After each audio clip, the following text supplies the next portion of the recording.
Selanjutnya kita lanjut ke soal nomor 6. Ini adalah penyakit pada sistem peredaran darah. Nah, gejalanya pasiennya mengalami sakit kepala dan pusing. Terus di sini ada pernyataan kadar eritrosit di dalam darah sebesar 5,9 juta. Terus dia mengalami perlambatan aliran darah yang dapat menyebabkan pengumpalan darah sehingga terjadi kematian jaringan kalau misalnya nggak segera ditangani. Dari deskripsi ini penyakit apakah yang dialami oleh pasiennya, gitu ya. Nah, kata kuncinya sebenarnya ada dinyatakan di soal ini adalah kadar eritrosit. Nah, kemungkinan besar penyakitnya ini terkait dengan kadar eritrosit di dalam darah. Jadi kita harus tahu kadar eritrosit yang normal, gitu ya. Nah, dari pilihan penyakitnya gitu ya, sebenarnya dari A sampai E yang berhubungan dengan kadar eritrosit itu hanya talasemia dan polisemia. Jadi sebenarnya kita bisa abaikan penyakit-penyakit lainnya ya. Tuh, kalau kita sudah tahu setiap penyakit ini tuh hubungannya gejalanya apa saja sih. Jadi untuk talasemia itu adalah penyakit genetik gitu ya. Penyakit genetik yang sebenarnya dampaknya itu secara langsungnya ke hemoglobin ya. Jadi bukan sel eritrosit secara umum ya, tapi hemoglobin. Jadi si hemoglobinnya ini penderitanya bakal kekurangan hemoglobin dan bentuk hemoglobinnya itu jadi abnormal. Jadi kita tahu di satu sel darah merah itu mengandung 4 hemoglobin gitu ya. Ada yang alfa, ada yang beta gitu.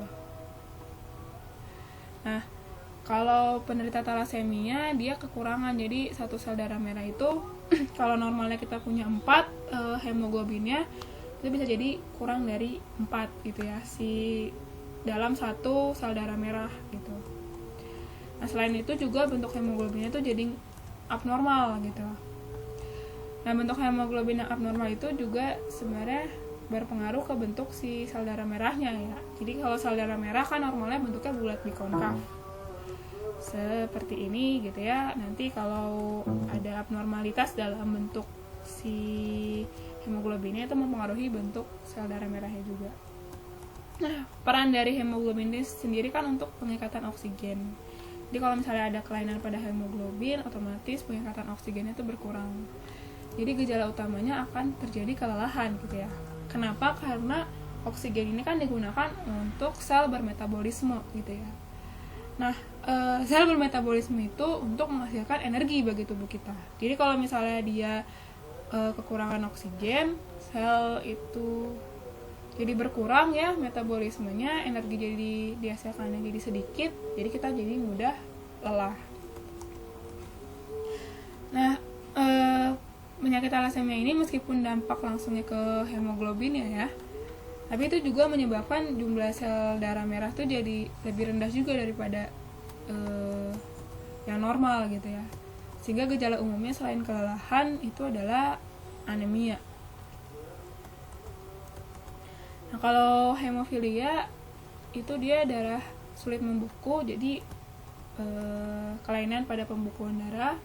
Kalau arteriosklerosis itu pengerasan pada pembuluh darah. Kalau polistemia, nah ini ada kata poli. Poli itu artinya banyak. Jadi kalau polistemia itu gejalanya ada kelebihan sel darah merah. Jadi dia kelebihan eritrosit. Jadi bedanya kalau talasemia dia kan mengalami anemia, yaitu kekurangan jumlah sel darah merah gitu ya. Tapi kalau polistemia dia justru kelebihan sel darah merah. Jadi nomor pilihan A dan B ya yang ada hubungannya dengan kadar eritrosit di dalam darah. Sementara kalau aterosklerosis, jadi at itu lemak kayak at itu lemak. Jadi kalau aterosklerosis itu pengerasan pembuluh darah, kalau aterosklerosis itu dia lebih spesifik lagi karena penyumbatan atau penumpukan lemak di pembuluh darah yang mengakibatkan pengerasan pada pembuluh darah.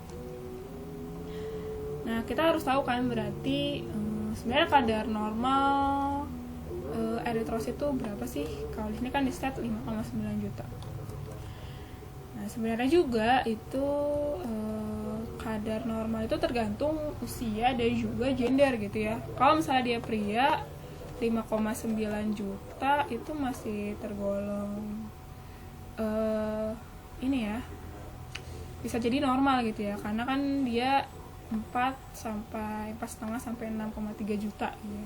Tapi kalau misalnya dia pasien yang wanita 5,9 juta itu sudah lebih ya dari rata-rata normal, jumlah normal kadar eritrosit di dalam darah gitu. Sehingga kita bisa asumsikan gitu ya, maksud soal ini adalah dia kelebihan sel darah merah gitu ya. Sehingga langsung aja jawabannya tuh polistemia sebenarnya. Tapi kenapa misalnya kelebihan sel darah merah ini bisa menyebabkan aliran darah mengental gitu ya, sehingga memperlambat aliran darah.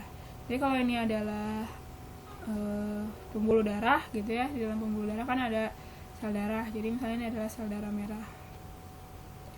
Nah, kalau misalnya si sel darah merah ini terlalu banyak gitu kan, jumlahnya dari normal, itu kan dia bisa jadi tambah kental kan si plasma darahnya, karena jumlah sel darahnya tuh jadi banyak gitu ya. Nah, kebayang ketika dia tambah kental, berarti aliran darah itu akan semakin lambat gitu ya, karena terlalu banyak si sel darah merahnya. Nah, terus kenapa dia bisa jadi penggumpalan gitu ya? Misalnya dia mengental terus terlalu banyak jadi menggumpal di sini.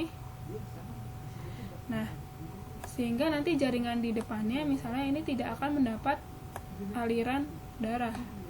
Nah, kalau suatu jaringan itu tidak mendapat aliran darah, dia bisa mengalami kematian jaringan gitu ya. Jadi jawabannya adalah polistemia yang D. Karena kelebihan eritrosit atau sel darah